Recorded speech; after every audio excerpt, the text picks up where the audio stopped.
Welcome to Health Information Project Management Module 9, Resourcing and Accelerating Projects. In this module, I will cover the abilities needed when resourcing projects, estimate resource needs, plan resource management, project team composition issues, assign a resource to each activity, dealing with the resource overloads, compress the project schedule, and alternative scheduling methods.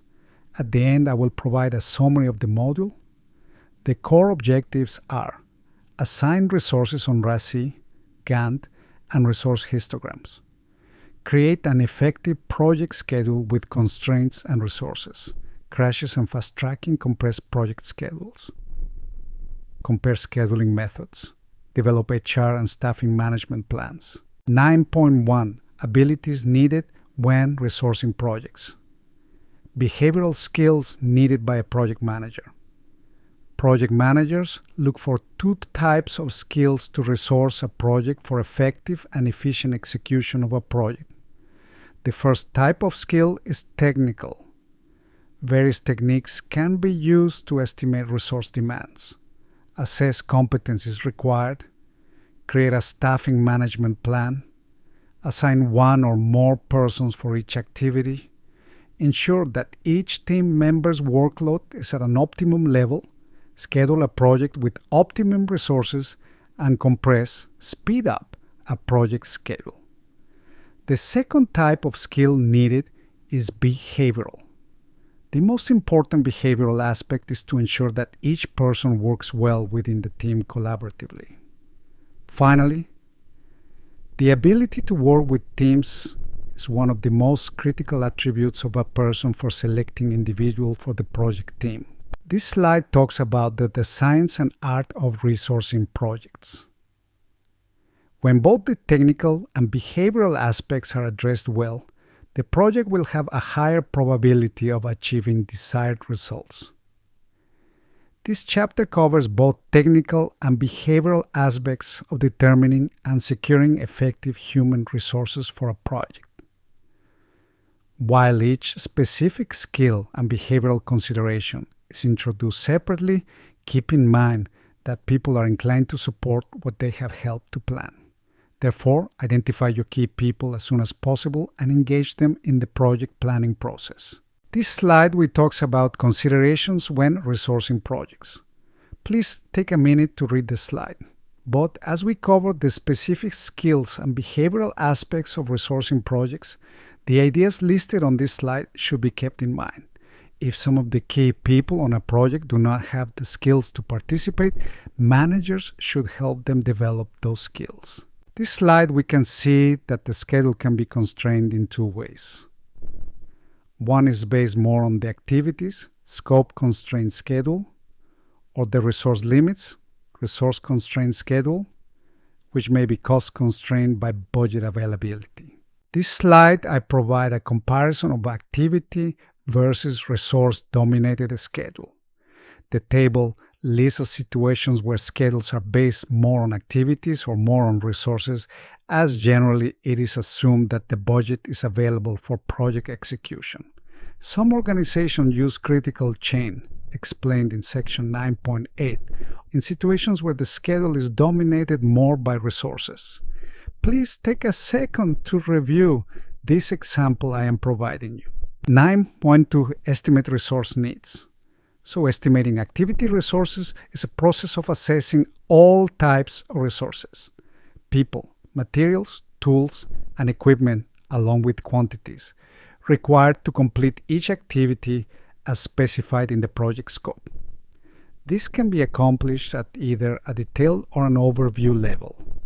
When a project team determines a detailed list of activities that must be performed, it makes sense to ask what type of person, by specific knowledge or skill, is needed to perform each of these activities. However, when a project team does not identify individual activities, they still need to determine the number of people, knowledge, and skill required to complete the project. 9.3 Plan resource management. The goal here is to identify potential resources, determine resource availability, and decide timing issues. These are two important definitions. 1. Planned resource management is the process of identifying resources and required skills for a project, defining and assigning roles and responsibilities to all resources, developing a reporting hierarchy, and communicating expectations. And last but not least, staffing management plan, which is a proposal focused on acquiring, developing, and retaining human resources for as long as you need them on the project. Here I am providing a role description example. First, roles and responsibilities for project participants can be documented in role descriptions. For clarity and aligning expectations, there should be role descriptions for all project participants, project manager, team member, project sponsor, and others. While a project participant may have a specific title, such as project manager, this individual may take on a variety of roles on the project team, such as communicator, coach, subject matter expert, scrum master, etc. The role description should be developed as a team at the start of the project and referred to as needed throughout the life of the project. Once the roles and responsibilities of project team members are identified with all the WBS activities, it is captured as a responsibility matrix.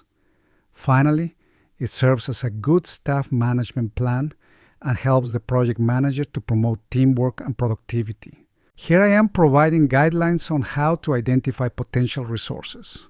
Important to mention in this slide that the project manager should plan, estimate, and manage all tasks and their respective resources independent of where the resources reside, administratively or physically. Identifying people who might work on a project differs significantly from one organization to another. The key learning in this slide is to define the resource breakdown structure and its use in identifying the appropriate mix of people. So, resource breakdown structure, RBS, is a grouping of all resources into main categories in level 1 and populating each main category with resources based on either function or skill level. The goal here is to identify an adequate number and mix of people, and the core team should participate in chartering the project. So in here, I am providing an example of a resources breakdown structure. In this example, you can see that project managers must make opportunities available to qualified candidates equally. First of all, project managers need to do this both from legal and ethical perspectives. Successful project managers also find many advantages in having teams with diversity.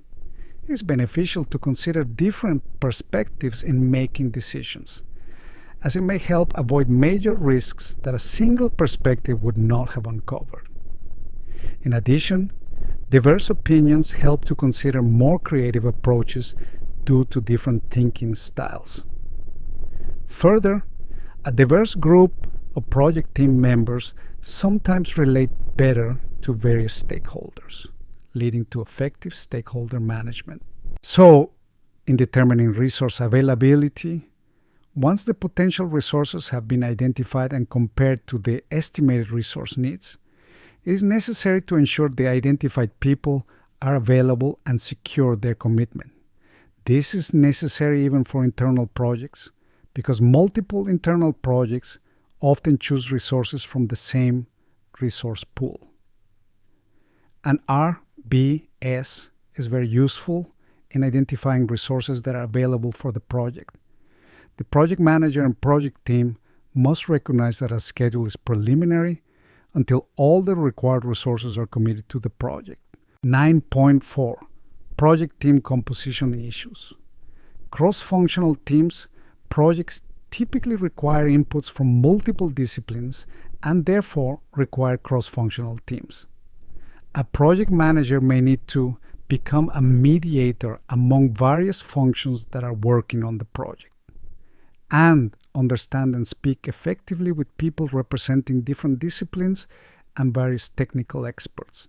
Co-location helps to create these opportunities for easy and quick communications, relationship building, teamwork, and productivity improvement. A major and important advantage of co-located teams is networking and an informal structure that promotes a work culture of sharing, collaborating, and supporting each other. Sometimes a project requires the expertise of many people who are geographically dispersed, and it is impractical to have them all work in the same location or proximity. These teams require many forms of communication. Project managers often are faced with the prospect of not finding the necessary talent within their organization. Outsourcing can allow a project to bring in talent from anywhere in the world. 9.5. Assign a resource to each activity. Responsibility Assignment Matrix, RAM, is a matrix depicting work packages and assigned resources for completing activities required to produce work packages. RACI is a popular form of RAM that presents roles of key stakeholders and their roles defined as responsible, R, accountable, A, consult, C, and inform, I, for project activities in a matrix form. In this slide, I am showing you the show resource assignments on Gantt chart. Note that the person responsible for each activity is listed next to the activity in the Gantt chart schedule. Please study this graph on this page. Here's an example of a histogram showing resource assignments. This graphic adds up the demands for each worker at each time period. Please study this graph on this slide. 9.6. Dealing with resource overload. Once it is obvious that a particular person has been overloaded at a given point in time, it is helpful to pinpoint exactly which activities are involved. One easy way to do that is to compare the resource histogram, such as the one in this slide, to the Gantt chart schedule. It is desirable and helpful to view both charts together using the same timescale, as shown in my slide. Please study this graph on this slide. In here, I am providing a list of potential methods of resolving resource overload. First, reorder activities. Acquire or borrow additional resources. Reduce project scope or extend project schedule. Inform sponsor of severe overloads. Resource level the overloaded person's schedule. Assign certain activities to other workers. Finally, split an activity into two activities. Perform first part as scheduled, then delay second part of activity. Please study this graph on this slide. In resource leveling, the combination of the critical path schedule and resource histogram allows a project manager to understand who is overloaded, at what time, and by what specific activities. Then, the project manager seeks to move some of the non-critical activities within their slack to level the demand for that worker. If enough leveling can be done, the project can proceed as scheduled. If not, some activities must be accomplished by other means, the schedule will slip, or perhaps the scope will need to be reduced. 9.7. Compress the project schedule. Actions to reduce the critical path. The first item, reducing scope and/or quality, normally requires permission from the sponsor and/or customer. Scope reductions are common. Sometimes the original scope includes features that are nice to have but are not essential, and the sponsor may be willing to give them up when she understands the schedule impact. Compress the project schedule. Here we need to define crashing and fast tracking. So, crashing is speeding up the critical path, often by adding additional resources or employing existing resources for longer hours and or more days per week. On the other hand, fast tracking is a method to expedite a project by executing activities at the same time that would ordinarily be done one after the other. Important to mention is the fact that crashing may cost more money to speed up the schedule, and fast tracking may increase the risk to speed up the schedule. When deciding which activities to speed up, two questions must be asked. Which activities are on the critical path? Which critical path activity costs the least on a per-day basis to speed up?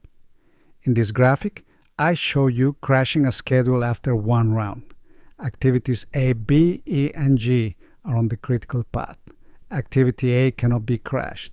Speeding up some activities is impractical, even at an extra cost. Activity B, at $50, is the least expensive of the choices, so it will crash first. Note that activity F only costs $25 to speed up, but it is not on the critical path, so it is not chosen.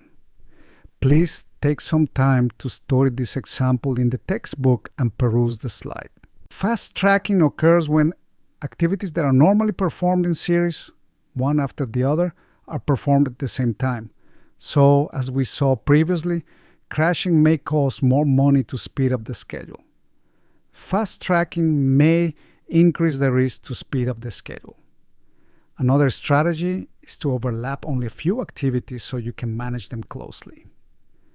One would ordinarily look for long-duration activities on the critical path for this overlapping. In this example, fast tracking could potentially be accomplished at several points. For example, while A is being done, B could also be performed. This certainly can speed things up as more things can be done at the same time. There's a risk, however. For example, if activity A is to design a part and activity B is to order material for the part, the normal routine would be to wait until the part is designed to be sure to order the correct materials. So, by performing both at the same time, there's a risk that the design will call for different materials than expected, and the materials will need to be reordered. Now, please take some time to review this example in the textbook and peruse the slide. 9.8 Alternative Scheduling Methods. Several alternative approaches are used in certain industries or in certain situations to create project schedules, including critical chain, reverse phase, agile, auto, manual, and rolling wave scheduling.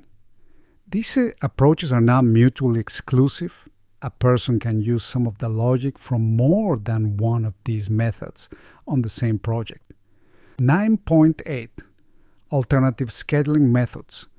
Several alternative approaches are used in certain industries or in certain situations to create project schedules, including critical chain, reverse phase, agile, auto, manual, and rolling wave scheduling. These approaches are not mutually exclusive.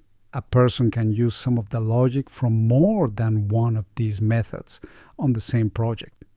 Here, the critical chain method is an alternative scheduling technique that modifies the project schedule by taking resource constraints into account. It allows the project team to place buffers on any project schedule path to account for uncertainty and limited resources. This method avoids multitasking. Estimate activity completion time aggressively. Feed a time buffer in front of critical chain activities. Finish activities early possible. Put time reserved for uncertainty at the project's end. Incorporates calculations on resource availability. The critical chain method also focuses on resource management. It identifies the resource most in demand and ensures that it is appropriately utilized on critical chain activities. Finally, this strategy helps to optimize resource allocation and maintain the project's momentum. The reverse phase schedules or last planner system. Developed by people closest to the work. Start with final project deliverables. Ask what needs to be completed prior to starting work on this deliverable. Think from the end of the project to the beginning, often used in large construction projects. So, the idea behind rolling wave planning is to plan the first part of the project in as much detail as needed and to plan later phases only at a high level. This allows the project team to focus on the near term without ignoring the longer term. It means The project team needs to plan progressively in more detail as information becomes available. Finally, manual scheduling may be comforting for users who are more familiar with Excel than other project management software. When people are chartering a project and want to show a few milestones without committing to dates, manual scheduling may be a good starting point. Also, for projects with few predecessor-successor relationships, manual scheduling may sometimes be useful. As a way to summarize this module, resourcing projects involves scheduling, Module 8, and budgeting, Module 10. The project manager must first assess the listed activities and estimate the resources needed to complete each to ensure adequate human and other resources are assigned. After finding potential resources, the project manager must verify their availability. The project manager must negotiate to get people and resources. Usually, some project members are ready to go while others need training or mentoring. Project teams execute with co-located or outsourced team members. Several tools help identify and schedule people and resources. Team development plans benefit from human resource management plans with role description and staffing management plans. Gantt chart schedules often list resource assignments. RACI charts show work activities on the vertical scale, often a WBS, and people on the horizontal scale. Work responsibilities are coded in cells. Responsibility histograms can be created for each worker after assignment to determine overload. The critical path schedule, resource assignments, and resource histogram help project planners identify who is overloaded, when, and by what. Resource leveling uses this information to postpone non-critical tasks during slack to reduce worker peak demands. Sometimes this fixes the problem. If not, work may be assigned to someone else. The schedule delayed, the project scope reduced, or other methods used. Sponsors usually want to participate in these decisions. After the project schedule and resources are assigned, the completion date may seem unattainable. Trying to speed up the project schedule is common in these situations. Crashing, where overtime is paid to speed up critical path activities, is a common method. Fast tracking, which overlaps or parallelizes sequenced tasks, is another common method. Schedules can move faster with fast tracking. The risk is increased because the successor activity depends on the output of its predecessor, and if it is not as expected, it may need to be reworked. Alternative scheduling methods can be used alone or with traditional scheduling and resourcing.